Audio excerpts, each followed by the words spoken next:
Hey guys, just wanted to take a little time here and show people how we caulk the joints in our coping for our garden walls and whenever we're using ledgestone coping.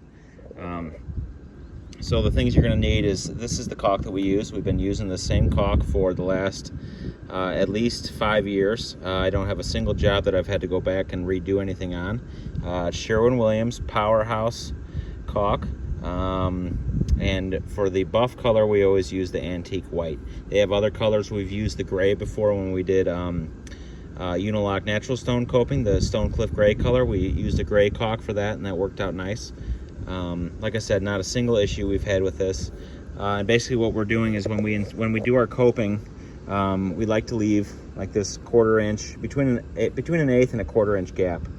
And that allows for us to put the caulk in, but also helps with the tolerances. We are always shimming these when we're installing to make them, look, smooth and level and true. But you still have some inconsistencies here and there, and we feel that and find that this works really good for filling that void, so to speak. And then it also, I think, looks really sharp. So I will, so yeah, what you're gonna need is you're gonna need your caulk, you're gonna need a sponge and a bucket of water, and obviously a caulk gun. That's all you really need to do this. So we'll show you how we do it. Hey guys, so we're gonna show you how to install this caulk on the Ledgestone Coping, Unilock Ledgestone Coping. What you're gonna do is you're gonna cut your caulk tube on a little bit of an angle, just like that, as you can see, just like you typically would do when you're caulking something. What you're gonna do is you're gonna get your sponge. This is a dry one. You're gonna have a bucket of water here. You're gonna get it damp. You don't need it dripping water, you just need it damp, okay? You're gonna pre-wet your joint like this, as you can see. This one in particular has a light below it, but it doesn't matter. You're gonna pre-wet it. I find this most important when it's really hot out like it is today. You're gonna take your caulk and you're gonna get it in that joint really good.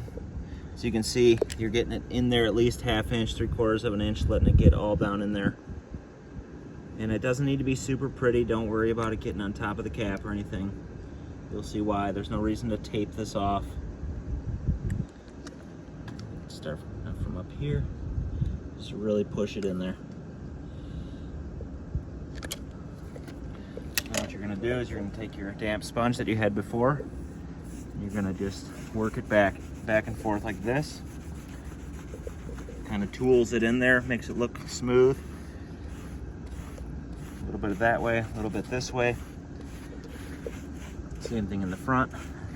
Then you go to a clean side of your sponge. Clean off the sides real good like that.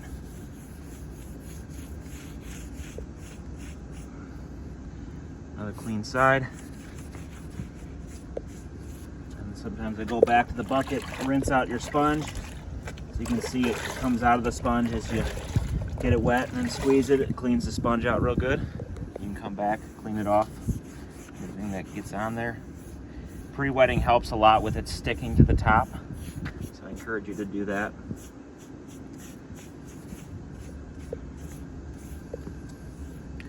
And that's all you got to do. We'll do another one here. Wet your sponge again. Come over to this joint, pre-wet.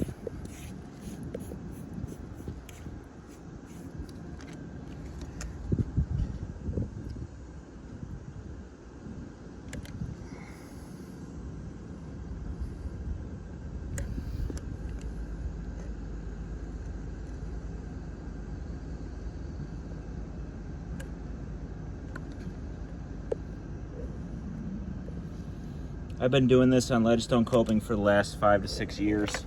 We don't have a single job that we've had to go back to redo. So the longevity of this is fantastic in my opinion. This color weathers to the same color as the Ledgestone. So it looks really nice. You can clean it with any kind of detergent. We've cleaned it with clean joints, scrub them with a brush and Simple Green or Dawn dish soap, those kinds of things. I'll come back here, clean out my sponge a little bit, wipe it one more time, get the little bit of residue that's on there.